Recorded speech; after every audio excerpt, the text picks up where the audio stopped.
ఒక రాజ్యం మొత్తం కనుమరుగైపోతుంది, కాని వాళ్ళు సృష్టించిన సంస్కృతి, సాహిత్యం మాత్రం శతాబ్దాలపాటు బతికే ఉంటుందంటే ఆశ్చర్యంగా ఉంది కదూ.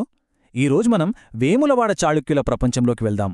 వాళ్ల రాజ్యం ఇప్పుడు లేకపోవచ్చు, కాని వాళ్ల ప్రభావం మాత్రం ఇంకా సజీవంగానే ఉంది.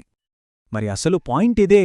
ఒక సామ్రాజ్యం రాజకీయంగా అంతరించిపోయినా సరే దాని ఆత్మ ఎలా బతికుంటుంది? ఈ చారిత్రక మిస్టరీని ఛేదించాలంటే వాళ్ళు మనకు వదిలి వెళ్లిన క్లూస్ను ఒక్కొక్కటిగా పరిశీలించాలి. ఈ మిస్టరీని సాల్వ్ చేయటానికి మన ప్రయాణాన్ని 5 భాగాలుగా చూద్దాం. ఫస్ట్, వాళ్ల అడ్మినిస్ట్రేషన్ ఎలా ఉండేది. ఆ తర్వాత వాళ్ల నమ్మకాలేంటి, వాళ్లు కట్టిన కట్టడాలు మనకు ఏం చెప్తున్నాయి, వాళ్లు రాసిన సాహిత్యం ఎంత గొప్పది, చివరగా వీటన్నింటి నుండి మనం తెలుసుకోవాల్సిందేంటి. సరే, మొదలు పెడదాం. ఒక వంశం యొక్క వారసత్వాన్ని అర్థం చేసుకోవాలంటే వాళ్లు తమ సమాజాన్ని ఎంత పకడ్బందీగా కట్టుకున్నారో చూడాలి కదా. అందుకే ముందుగా వాళ్ల పరిపాలనా వ్యవస్థలోకి ఓ లుక్కేద్దాం. వాళ్ల అడ్మినిస్ట్రేటివ్ స్ట్రక్చర్ చూస్తే ఆశ్చర్యమేస్తోంది. ఎంత ఆర్గనైజ్డ్గా ఉందో.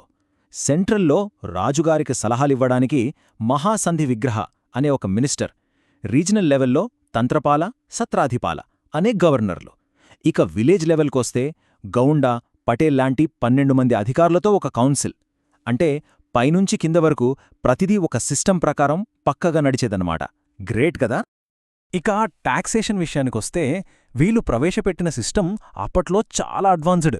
దాని పేరే గ్రామవారు పద్ధతి. సింపుల్గా చెప్పాలంటే గవర్నమెంట్ ప్రతి ఒక్క వ్యక్తి దగ్గరకు వెళ్లి పన్నులు వసూలు చేయదు. బదులుగా మొత్తం ఊరంతా కలిసి ఒకేసారి కట్టేస్తుంది. దీని వెనుక ఉన్న ఐడియా ఇంకా గొప్పది. ఇది జస్ట్ ట్యాక్స్ కలెక్షన్ కాదు, ఇది మన ఊరు, మనందరి బాధ్యత అనే ఫీలింగ్ను క్రియేట్ చేస్తుంది. ఒక రకమైన కమ్యూనిటీ స్పిరిట్ అన్నమాట.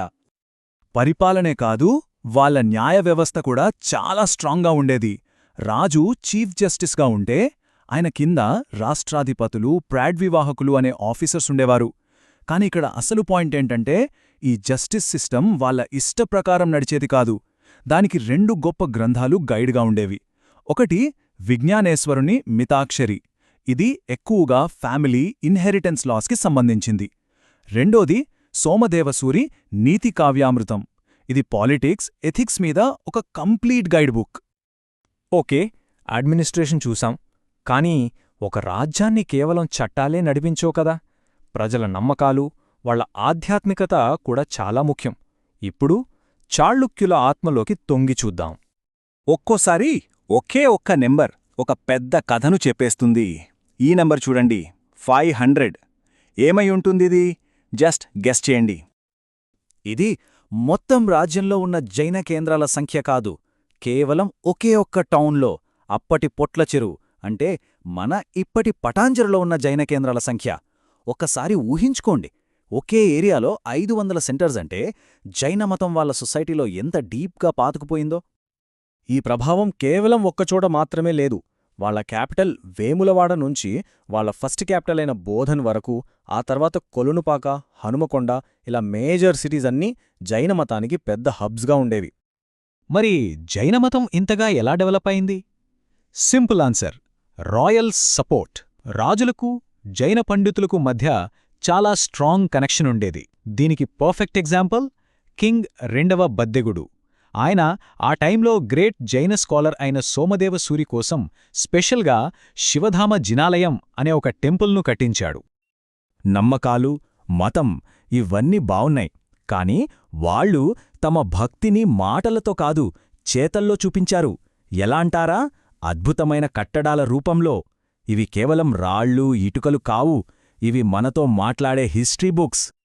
ఉదాహరణకి బోధన్లో ఉన్న ఫేమస్ 100 స్తంభాల ఇంద్రనారాయణ టెంపుల్ ఉంది కదా, అది ఒకప్పుడు ఒక జైన దేవాలయం. కాని కాలం గడిచే కొద్దీ అది ధవల్ మసీద్గా మారింది. ఇది కాలం ఎలా మారుతుందో చెప్పడానికి ఒక లైవ్ ఎగ్జాంపుల్. అలాగే మనం ఎంతో భక్తితో వెళ్లే వేములవాడ రాజరాజేశ్వరాలయం కూడా దాని ఆరిజిన్స్ ఒక జైన్ టెంపుల్లో ఉన్నాయంటే నమ్మగలమా? ఆ తర్వాత కాలంలో అది ఒక గొప్ప శైవక్షేత్రంగా మారింది. దీన్ని బట్టి మనకేమర్థమవుతుంది? కాలంతో పాటు సంస్కృతులు, నమ్మకాలు ఎలా ఒకదాన్నించి మరొకటిగా పరిణామం చెందుతాయో తెలుస్తుంది. అయితే ఈ డీటెయిల్స్ అన్నీ మనకెలా తెలిసాయి? అదంతా రాజు రెండవ అరికేసరి వేయించిన ఒక శాసనం వల్లే. అందులో వేములవాడలోని మెయిన్ టెంపుల్స్, వాటి హెడ్ ప్రీస్ట్స్ అంటే స్థానాధిపతులు ఎవరో క్లియర్గా ఉంది.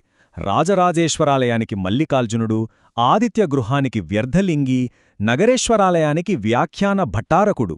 వీళ్లు కేవలం పేర్లు కాదు, ఆ కాలం నాటి స్పిరిచువల్ లీడర్స్. చాళుక్యులు రాళ్లతో చరిత్రను చెక్కారు, నిజమే. కాని వాళ్ళు అంతకంటే శాశ్వతమైనవి కూడా సృష్టించారు. అవే అక్షరాలు. ఇప్పుడు వాళ్ల సాహిత్య వారసత్వం ఎలాంటిదో చూద్దాం. ఇది కేవలం కన్నడకే కాదు, మన తెలుగు కవిత్వానికి కూడా పునాది వేసింది. కన్నడ లిటరేచర్ గురించి మాట్లాడితే ఒక పేరును అస్సలు మర్చిపోలేం. ఆయనే పంప కవి. ఆయన్ను కన్నడ ఆదికవి అంటారు. అంటే ఫస్ట్ పోయెట్ ఆఫ్ కన్నడ. అంతేకాదు కవితా గుణార్ణవుడు అనే బిరుదు కూడా ఉంది. ఆయన స్పెషాలిటీ ఏంటంటే ఒకే సమయంలో రిలీజియస్ ఎపిక్ ఆదిపురాణం, సెక్యులర్ ఎపిక్ పంప భారతం రెండింటినీ రాశారు. ఒకే కవిలో ఇంత వర్సటాలిటీ, అందుకే ఆయన ఒక లెజెండ్. ఇక ఇది మన తెలుగువాళ్లందరికీ చాలా చాలా స్పెషల్. మనకు తెలిసినంతవరకు మొట్టమొదటి తెలుగు కందపద్యం ఎక్కడ దొరికిందో తెలుసా? ఏ తాళపత్ర గ్రంథంలోనో పుస్తకంలోనూ కాదు, జినవల్లభుడు వేయించిన కుర్క్యాల శాసనంలో ఒక బండరాయి మీద చెక్కి ఉంది.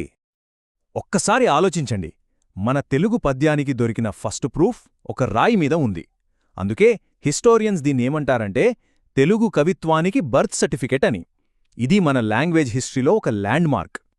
సరే, ఇప్పటిదాకా మనం వాళ్ళ అడ్మినిస్ట్రేషన్ నుంచి లిటరేచర్ వరకు చాలా విషయాలు చూశాం కదా. ఇప్పుడు వీటన్నింటినీ కలిపి చూసి వాళ్ళ అసలైన వారసత్వమేంటో అర్థం చేసుకుందాం. ఒక్కసారి క్విక్గా రీక్యాప్ చేద్దాం. పాలన అనగానే మనకు గుర్తుకు రావాల్సింది గ్రామవారు పద్ధతి. మతం అనగానే రాజులే గౌరవించిన సోమదేవ సూరి. ఆర్కిటెక్చర్ అనగానే రూపాంతరం చెందిన బోధనాలయం. ఇక లిటరేచర్ అనగానే గ్రేట్ పంప కవి. ఫైనల్గా మన ఫస్ట్ తెలుగు పద్యానికి సాక్ష్యంగా నిలిచిన కుర్క్యాల శాసనం. ఇవే వేములవాడ చాళుక్యుల ఎప్పటికీ నిలిచిపోయే లెగసీ.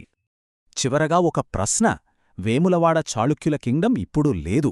వాళ్ల పొలిటికల్ పవర్ ఎప్పుడో మాయమైపోయింది. కానీ వాళ్లు కట్టిన టెంపుల్స్ ఇప్పటికీ ఉన్నాయి. వాళ్లు రాసిన పద్యాలు ఇప్పటికీ మనం చదువుకుంటున్నాం. మరిప్పుడు చెప్పండి, ఒక నాగరికత అసలైన వారసత్వం ఏది? వాళ్లు సంపాదించిన అధికారమా, లేక వాళ్లు సృష్టించిన కళ?